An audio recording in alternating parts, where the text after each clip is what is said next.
ఏపీలో పులివెందుల అలాగే ఒంటిమిట్టలో ZPTC elections గడిచినటువంటి 30 ఏళ్లలో ఎప్పుడూ కూడా జెడ్పీటీసీ ఎన్నికలు పులివెందుల్లో జరగలేదు.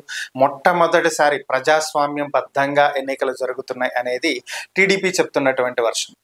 సో ప్రజాస్వామ్యం సంఖ్యలు తెంచాము అనేది టీడీపీ చెప్తుంది. మరొక పక్క వైఎస్ఆర్ కాంగ్రెస్ పార్టీ ఏమో ఇక్కడ టీడీపీ అరాచకాలు చేస్తుంది, అన్యాయాలు చేస్తుంది, ఓవరాల్గా ప్రజలను భయభ్రాంతులకు గురి చేస్తుంది, ఓట్లు వేయనివ్వట్లేదు, రిగ్గింగ్ చేస్తుంది, దొంగ ఓట్లు వేస్తుంది అని చెప్పి వైఎస్ఆర్ కాంగ్రెస్ పార్టీ చెప్తుంది. అయితే ఓవరాల్గా వైఎస్ఆర్ కాంగ్రెస్ పార్టీ హైకోర్టుకు వెళ్ళబోతుంది, మరలా రీఎలక్షన్ జరిపించాలి, రీపోలింగ్ జరిపించాలి అనేది కోరుతుంది. అసలు పులివెందుల్లో ఏం జరుగుతుంది ఏంటి, 30 ఏళ్ల నుంచి అసలు ఎన్నికలు ఎందుకు జరగలేదు, ఈ విషయాలే ఇప్పుడు మనం చూద్దాం. యాక్చువల్గా గడిచినటువంటి 30 సంవత్సరాల్లో ఎన్నికలు అయితే జరగలేదు, ఇది వాస్తవం. పులివెందుల్లో జెడ్పీటీసీ ఎన్నికలు గడిచినటువంటి 30 ఏళ్లలో జరగల. కానీ ఇది ఎందుకు జరగలేదు అంటే ఇక్కడేమి అపోజిషన్ని భయభ్రాంతులకు గురి చేసో, అపోజిషన్ లీడర్స్ని కట్టేసో, కొట్టేసో, లేదంటే ఇంకేదో చేసో ఎలక్షన్స్ ఆపల. సో ఇక్కడ జరిగింది ఏంటి అంటే ఇక్కడ వైఎస్ఆర్ ఫ్యామిలీకి వైఎస్ రాజశేఖర్ రెడ్డి అలాగే వైఎస్ వివేకానంద రెడ్డి వాళ్ళ హయాంలో అప్పటి నుంచి అటు కాంగ్రెస్ కానీ తర్వాత వైఎస్ఆర్ మరణం తర్వాత వైఎస్ఆర్ కాంగ్రెస్ పార్టీ ఏర్పడిన దగ్గర నుంచి ఇటు జగన్మోహన్ రెడ్డికి కానీ పులివెందులలో ఒక మంచి హోల్డ్ ఉంది. వాళ్ళ ఫ్యామిలీకి ఉన్నటువంటి హోల్డ్ వల్ల అక్కడ రాజకీయంగా మోస్ట్ ఆఫ్ ద పీపుల్ అటు కాంగ్రెస్కి ఇటు వైఎస్ఆర్ కాంగ్రెస్ పార్టీకే ఓట్లు వేసేవాళ్ళు. సో ఇదే మెయిన్ రీజన్ ఇక్కడ ఎలక్షన్స్ జరగకపోవటానికి. ఎందుకని అంటే సింగిల్ సైడెడ్గా ఇక్కడ విన్నింగ్ అనేది డిసైడ్ అవుతుంది. అంటే అపోజిషన్ అనేది లేదు ఇక్కడ. అపోజిషన్ పార్టీస్ నుంచి ఎవరు కూడా నామినేషన్ వేసేవాళ్ళు కూడా లేరు, నామినేషన్ వేసేవాళ్ళు కూడా కాదు. ఎందుకంటే హోల్డ్ అంతా ఒక పక్కన ఉన్నప్పుడు అనవసరంగా నామినేషన్ వేసి ఓడిపోయామని అనిపించుకుంటాం ఎందుకు. సో అందుకని మ్యాక్సిమం ఎవరు కూడా నామినేషన్ వేసేవాళ్ళు కదా. అపోజిషనే లేనప్పుడు ఇంక ఎలక్షన్ ఏముంటుంది, ఎవరో ఒకళ్ళు నిలబడితే కదా ఎలక్షన్ అనేది. సో ఇక్కడ ఎవరు నిలబడాల, సో అందుకనే ఎలక్షన్ కూడా లేదు. దాదాపుగా మనం గమనించినట్లయితే 1995లో, 2001లో, 2006లో, అలాగే 2013లో, 2021లో ఈ ఇయర్స్లో జెడ్పీటీసీ ఎలక్షన్స్ జరిగినాయి. అయితే మరి నెక్స్ట్ జరగాల్సింది 2026లో జరగాలి. అయితే మరి ఇప్పుడే ఎందుకు జరుగుతున్నాయి అంటే 2021లో జరిగినటువంటి జెడ్పీటీసీ ఎన్నికల్లో వైఎస్ఆర్ కాంగ్రెస్ పార్టీ తరపున ఏకగ్రీవంగా ఎన్నికైనటువంటి వ్యక్తి, అతని కొడుకే హేమంత్ రెడ్డి ప్రస్తుతం వైసీపీ తరపున పోటీ చేస్తున్నాడు, హేమంత్ రెడ్డి. సో అలాగే టీడీపీ తరపున ఎవరు పోటీ చేస్తున్నారు అంటే టీడీపీ తరపున అక్కడ ఇన్ఛార్జ్ బీటెక్ రవి సతీమణి ఆయన భార్య లతారెడ్డి పోటీ చేస్తున్నారు. సో ఇప్పుడు ఈ జెడ్పీటీసీ ఎలక్షన్స్కి ఇంత హైప్ అసలు ఎందుకు వచ్చింది, ఎందుకు దీన్ని ఒక పెద్ద స్టేట్ ఎలక్షన్స్ లాగా తయారు చేశారు అంటే సింపుల్ రీజన్స్. దీన్ని పెద్దగా ఆలోచించాల్సిన అవసరం ఏం లేదు. గడిచినటువంటి 30 ఏళ్లలో అసలు అపోజిషన్లో ఎవరు నామినేషన్స్ వేయలేదు కాబట్టి ఎలక్షన్ జరగల. ఇప్పుడు 11 నామినేషన్స్ వచ్చినాయి. సో ఎలక్షన్ తప్పక జరపాల్సినటువంటి పరిస్థితి. సో ఈ ఎలక్షన్స్ అందుకనే జరిపారు. అయితే దీనికి ఇంత హైప్ ఎందుకు వచ్చింది, ఎందుకు ఇది ఒక స్టేట్ ఎలక్షన్ లాగా తయారైంది అంటే సింపుల్ రీజన్ ఏంటి అంటే రెండు పార్టీలు కూడా దీన్ని ప్రతిష్టాత్మకంగా తీసుకుంటాం. ఇటు వైఎస్ఆర్ కాంగ్రెస్ పార్టీ కానీ అలాగే టీడీపీ కానీ రెండు పార్టీలు కూడా దీన్ని చాలా ప్రతిష్టాత్మకంగా తీసుకున్నాయి. ఎందుకు ఈ రెండు పార్టీలు ప్రతిష్టాత్మకంగా తీసుకున్నాయి అంటే సింపుల్ లాజిక్. 2024 జనరల్ ఎలక్షన్స్లో కూటమిగా ఏర్పడినటువంటి టీడీపీ, జనసేన, బీజేపీ భారీ విజయాన్ని నమోదు చేసినాయి. సో అలాగే వైఎస్ఆర్ కాంగ్రెస్ పార్టీ భారీగా సీట్లను కోల్పోయి గతంలో 2019 ఎన్నికల్లో 151 సీట్లు సంపాదించినటువంటి పార్టీ కేవలం 11 సీట్లకే పరిమితం కావటం. దీంతో ఇంకేముంది, వైసీపీ పని అయిపోయింది, ఇంకా వైసీపీకి స్టేట్లో సీన్ లేదు అని చెప్పినటువంటి పరిస్థితులు, ప్రచారాలు జరుగుతూ ఉన్నటువంటి నేపథ్యంలో పులివెందుల అనేది వైఎస్ఆర్ ఫ్యామిలీకి బాగా హోల్డ్ ఉన్నటువంటి ప్రాంతం. ఇది మనం ఆల్రెడీ మాట్లాడుకున్నాం. సో జగన్మోహన్ రెడ్డి సొంత నియోజకవర్గం, వైఎస్ఆర్ కాంగ్రెస్ పార్టీ అధినేత జగన్మోహన్ రెడ్డి సొంత నియోజకవర్గంలో టీడీపీ క్యాండిడేట్ గెలిచారు అనేటువంటి మెసేజ్ గనక ఏపీ మొత్తం టీడీపీ తీసుకువెళ్ళగలిగితే సో వైఎస్ఆర్ కాంగ్రెస్ పార్టీ అనేది పూర్తిగా దీని పని అయిపోయింది అని చెప్పుకోవడానికి పాసిబిలిటీ ఉంటుంది. అంటే గతంలో ఎలాగైతే వైఎస్ఆర్ కాంగ్రెస్ పార్టీ కుప్పం నియోజకవర్గం ఇంకేముంది, చంద్రబాబు సొంత నియోజకవర్గంలోనే ఓడిపోతున్నాడు, ఎంపీటీసీలు గెలుచుకోలేకపోయారు, అలానే పంచాయతీ ఎలక్షన్స్ గెలుచుకోలేకపోయారు. ఇలా కుప్పం నియోజకవర్గంలో ఎలా అయితే అప్పట్లో చేశారు, కుప్పంలో చంద్రబాబు ఓడిపోబోతున్నాడు అనేది ఎలా అయితే క్రియేట్ చేశారో సేమ్ అదే ఇప్పుడు టీడీపీ ప్యాటర్న్ ఫాలో చేస్తుంది. సేమ్ అలానే వైసీపీకి హోల్డ్ అయిపోయింది, జగన్ హోల్డ్ లేదు, పులివెందుల్లో వైసీపీ పని అయిపోయింది అని చెప్పాలనుకున్నదే టీడీపీ లక్ష్యం. ఇక్కడ ఇంకొక విషయం ఏంటంటే, వైఎస్ఆర్ కాంగ్రెస్ పార్టీ దీన్ని ఎందుకు సీరియస్ గా తీసుకుంటుంది అంటే, సొంత నియోజకవర్గంలోనే ఓడిపోతే ఇంకేముంది, పూర్తిగా వీళ్ళ హోల్డ్ పోయింది, సొంత నియోజకవర్గంలోనే జగన్ గెలిపించుకోలేకపోయాడు అని చెప్పి మాట్లాడుకునే పరిస్థితి వస్తుంది. సో అది రాకుండా చూసుకోవాలి అనేది వైసీపీ పట్టుదల. ఇక రెండో విషయం ఏంటంటే, టీడీపీ ఇంకొకటి ఏం ఆలోచిస్తుందంటే, జనరల్ ఎలక్షన్స్ కంప్లీట్ అయ్యి 1 year దాటింది అంతే. ఇంత తక్కువ టైంలో వచ్చినటువంటి ఈ బై ఎలక్షన్స్ లో ఖచ్చితంగా ఇప్పుడు టీడీపీ క్యాండిడేట్ గనక ఓడిపోతే వచ్చినటువంటి 1 year లోనే కూటమి ప్రభుత్వం వ్యతిరేకతను మూట కట్టుకుంది, ప్రజలు వ్యతిరేకించారు, తిరస్కరించారు, అందుకనే జడ్పీటీసీ ఎన్నికల్లో ఓటెయ్యలేదని చెప్పి వైసీపీ ప్రచారం చేస్తుంది.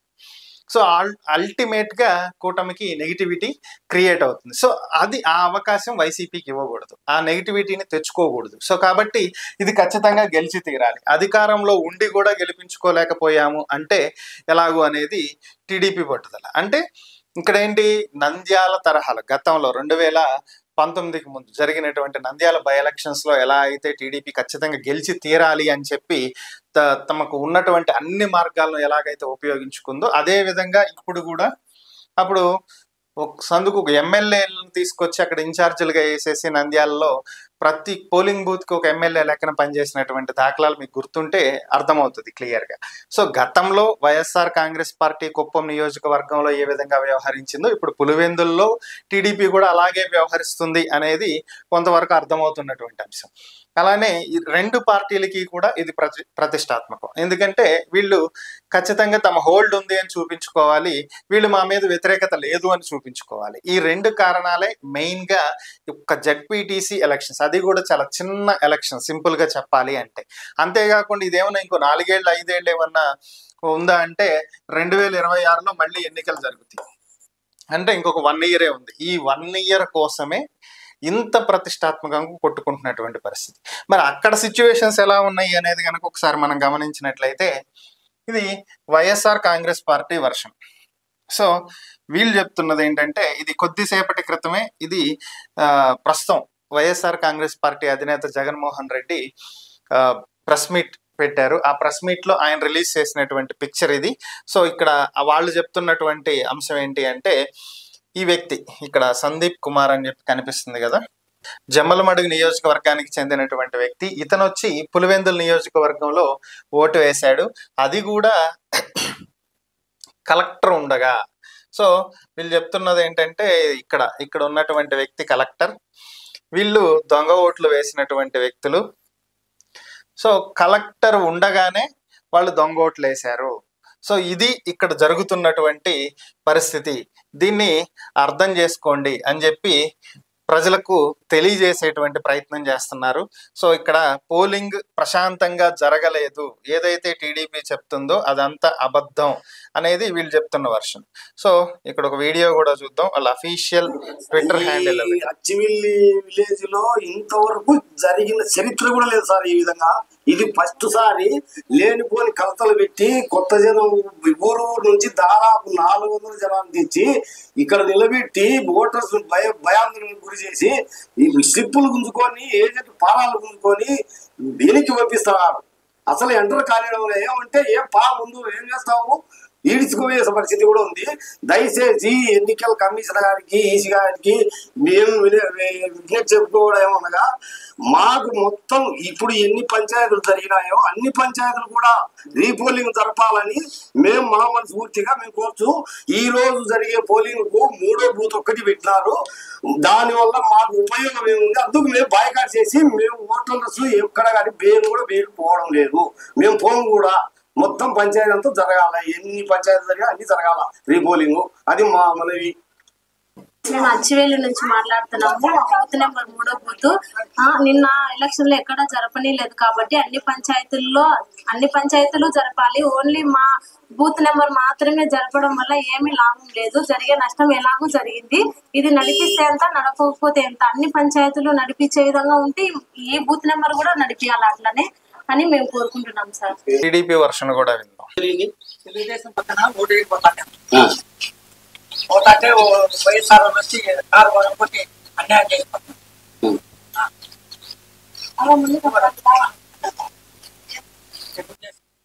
సో వీళ్ళ వర్షన్ ఇది. సో మేము టీడీపీకి ఓటేద్దామని చెప్పి వెళ్తున్నాము, మా కారు పగలగొట్టేసి మమ్మల్ని వెళ్ళనివ్వకుండా ఇబ్బంది పెడుతున్నారనేది టీడీపీ వర్షను. మా స్లిప్పులు లాక్కుని మమ్మల్ని బయటికి పంపించేశారు, మాకు ఓట్లు కూడా వేయనివ్వలేదు అనేది వైసీపీ వర్షన్. ఓవరాల్గా ఇది ఎన్నిక జెడ్పీటీసీ స్టార్ట్ చేశారు అన్నప్పటి నుంచి కూడా ఏదో ఒక వివాదం వస్తూనే ఉంది. ఎలక్షన్స్కి ముందు వైఎస్ఆర్ కాంగ్రెస్ పార్టీ హైకోర్టుకి వెళ్ళింది, పోలింగ్ బూత్లను చేంజ్ చేసేశారు. దీనివల్ల దాదాపుగా 4,000 ఓట్లు అనేవి 4,000 మంది ఓటర్లు తమ ఓటు హక్కును వినియోగించుకునే అవకాశం, వాళ్ళు ఎక్కడో రిమోట్ ఏరియాస్లో పోలింగ్ బూత్లను షిఫ్ట్ చేయటం వల్ల అంత దూరం వెళ్ళేటువంటి పరిస్థితి ఉండదు. ఇక్కడ ఉన్న వాళ్ళని ఇంకొక చోట, అక్కడ ఉన్న వాళ్ళని ఇంకొక చోట వెళ్ళేలాగా పోలింగ్ బూత్స్ అనేవి చేంజ్ చేశారు. ఇది కరెక్ట్ కాదని చెప్పి వీటిని మరలా తిరిగి గతంలో ఎలా అయితే నిర్వహించేవాళ్ళో అలా మార్చండి అని చెప్పి హైకోర్టుని ఆశ్రయించడం జరిగింది. అయితే హైకోర్టుని ఆశ్రయించినప్పుడు ప్రభుత్వం తన వాదనలు వినిపిస్తూ, లేదు ఎలక్షన్ కమిషన్ అన్నింటినీ చెక్ చేసే దాని ప్రకారమే, నిబంధనల ప్రకారమే చేయటం జరిగింది. సో దీంట్లో ఎవరిని ఇబ్బంది పెట్టే ఉద్దేశం కానీ, ఓటర్లను ప్రభావితం చేసే ఉద్దేశం కానీ ఏం జరగలేదు, కేవలం పొలిటికల్ గా చేస్తున్నటువంటి ఎలిగేషన్సే తప్ప వేరొకటి ఏం లేదు అని చెప్పి ప్రభుత్వం కోర్టుకు తెలియజేసినటువంటి నేపథ్యంలో కోర్టు ఏదైతే పోలింగ్ బూత్ లో మరలా మార్చేటువంటి ప్రక్రియ ఏదైతే వైఎస్ఆర్ కాంగ్రెస్ పార్టీ కోరుతుందో దాన్ని డిస్మిస్ చేయడం జరిగింది. దీంతో పాటుగా ఒక్క ఎగ్జామ్షన్ అయితే ఇచ్చింది. ఎవరైతే కొంతమంది లీడర్స్ ఉన్నారో వీళ్ళకి సంబంధించి వీళ్ళని ముందుగా అరెస్టులు చేయటం ఇలాంటివి వాళ్ళని రిలీజ్ చేసేటువంటి ఆర్డర్స్ అయితే ఇచ్చింది. అయితే నిన్న ఎలక్షన్ జరిగేటువంటి సమయంలో ఎంపీ అవినాష్ రెడ్డిని అరెస్ట్ చేయడం జరిగింది వైఎస్ఆర్ కాంగ్రెస్ పార్టీ తరఫున. అరెస్ట్ అంటే హౌస్ అరెస్ట్ చేశారు, బయటికి రాకుండా. అలాగే ఎమ్మెల్సీ టీడీపీకి చెందినటువంటి ఎమ్మెల్సీ రామ్ గోపాల్ని కూడా హౌస్ అరెస్ట్ చేయడం జరిగింది. ఇలా కొంతమంది ఎవరైతే సమస్యాత్మకంగా విద్వేషాలు రెచ్చగొట్టాలి అని ప్రయత్నిస్తున్నారో వాళ్ళని హౌస్ అరెస్ట్ చేశామని చెప్పారు. కానీ అక్కడ ఉన్నటువంటి లోకల్ ప్రజలు చెప్తున్నది ఏంటి అంటే, రెండు పార్టీల తరపున కూడా, అటు వైఎస్ఆర్ కాంగ్రెస్ పార్టీ వాళ్ళు టీడీపీ పార్టీ తరపున, ఇటు టీడీపీ పార్టీ వాళ్ళు వైఎస్ఆర్ కాంగ్రెస్ పార్టీ తరపున ఉన్నటువంటి సానుభూతి పరులు బయటకు వచ్చి ఓట్లు వేసేటువంటి అవకాశం లేకుండా ఇళ్ల దగ్గర కాపలాలు కాశారని, బలవంతంగా ఎవరైనా రాబోతుంటే వెహికల్స్ని ఆపటం, కొట్టడం ఇలాంటివి చేశారని, ఇది రెండు పార్టీల తరపున కూడా జరిగింది అనేది కొంతమంది చెప్తున్నటువంటి అంశం. ఈ సోషల్ మీడియాలో చాలా వరకు దీని మీద ప్రాపగాండా అయితే నడుస్తుంది.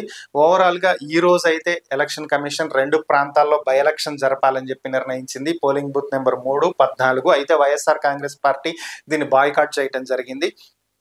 మొత్తం ఎలక్షన్స్ మళ్ళీ జరగాలి, కేవలం 2 బూతులు మాత్రమే ఎలక్షన్స్ పెడితే ఎలాగూ మేము ఓట్ అయ్యమంటూ ఇప్పుడు మీరు విన్నటువంటి వీడియోస్లో కూడా అవే ఉన్నాయి. సో ఇది వాళ్ళు చెప్తున్నటువంటి వర్షన్. ఇక టీడీపీ అయితే ఓడిపోతామనే భయంతో వాళ్లే ఎన్నికలు అడగటం ఏంటి, వాళ్లే బహిష్కరించడం ఏంటి అని చెప్పి టీడీపీ వర్షన్ వాళ్ళు చెప్తున్నారు. ఓవరాల్గా జెడ్పీటీసీ ఎన్నికలకు కూడా జనరల్ ఎలక్షన్ అంత హైప్ తీసుకొచ్చినటువంటి పరిస్థితి మాత్రం ఏపీలోనే కనిపిస్తుంది. మరి ఈ ఎలక్షన్స్ నెక్స్ట్ ఏం జరుగుతుంది ఏంటి అనేది అయితే మనం కూడా చూడాలి. దీని మీద మీ అభిప్రాయం ఏంటో కామెంట్ రూపంలో తెలియచేయండి.